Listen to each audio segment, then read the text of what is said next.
Hi hello, നമ്മളിപ്പോൾ പോകുന്നത് കല്ലാറിലെ river county എന്ന് പറയുന്ന ഒരു റിസോർട്ടിലോട്ടാണ്. പൊന്മുടിക്ക് താഴെയായിട്ട് അതിഗംഭീരമായിട്ടുള്ളൊരു റിസോർട്ട്. ആ റിസോർട്ട് കാഴ്ചകളായിട്ട് നമുക്ക് അകത്ത് പോയി ഒരു വീഡിയോ കാണാം. ചെറിയൊരു വീഡിയോ ആണ്, അടിപൊളി റിസോർട്ടാണ്.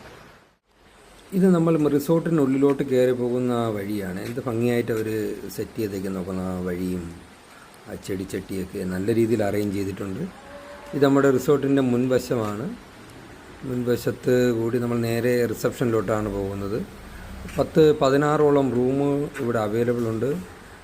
2500 മുതൽ മുകളിലോട്ട് റൂം അവൈലബിൾ ഉണ്ട്. 2500, 3500, 5000 അങ്ങനെ പല റേറ്റിലുമുള്ള റൂം ഇവിടെ അവൈലബിൾ ഉണ്ട്.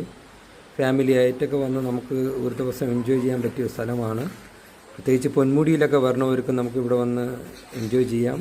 ഇവിടെ ബാർബിക്യൂ സൗകര്യമൊക്കെ ഉണ്ട്. പിന്നെ ക്യാമ്പ് ഫയറും അതിനുള്ള എല്ലാ സൗകര്യങ്ങളും ഇവിടെ ഒരുക്കിയിട്ടുണ്ട് ഇവർ. എല്ലാം കൊണ്ടൊരു നല്ലൊരു റിസോർട്ടാണ് കല്ലാറിൽ ഈ റിവർ കൗണ്ടി എന്ന ഈ റിസോർട്ട്.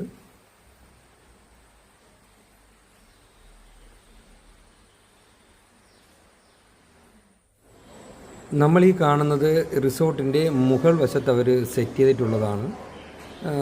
ബൊഫേ സിസ്റ്റവും മറ്റ് മിനി ഹാളെന്നോണം പറയാം. ചെറിയ ബർത്ത്ഡേ പാർട്ടിയും ചെറുതെന്നല്ല വലിയൊരു ബർത്ത്ഡേ പാർട്ടിയും ഒക്കെ നടത്താൻ പറ്റിയ ഒരു ഹാളാണ്.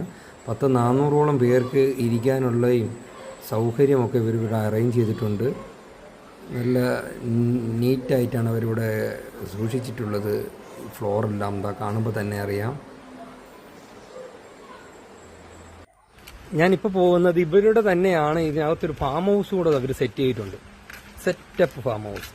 ഫാമിലി ആയിട്ടൊക്കെ വന്ന് നമുക്കൊരു ദിവസം തങ്ങാനൊക്കെ എത്രയോ 16ഓളം റൂമുകളൊക്കെ ഇവിടെ അവൈലബിൾ ആണ്. നമ്മൾ ആ ഫാം ഹൗസ് കാഴ്ചകളായിട്ട് പോയിട്ട് വരാം.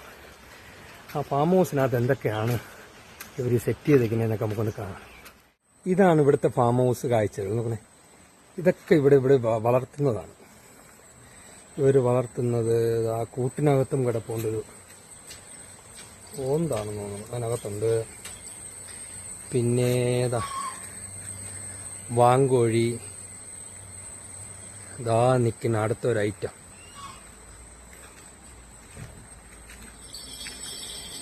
ഇതൊക്കെ ഈ ഫാം ഹൗസിൻ്റെ ഒരു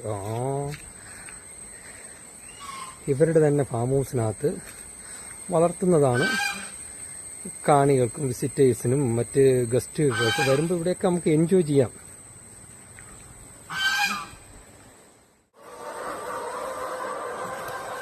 മുട്ടകളെല്ലാം ഇവരിവിടെ ഹോൾസെയിലായിട്ട് കൊടുക്കാൻ വെച്ചിരിക്കും.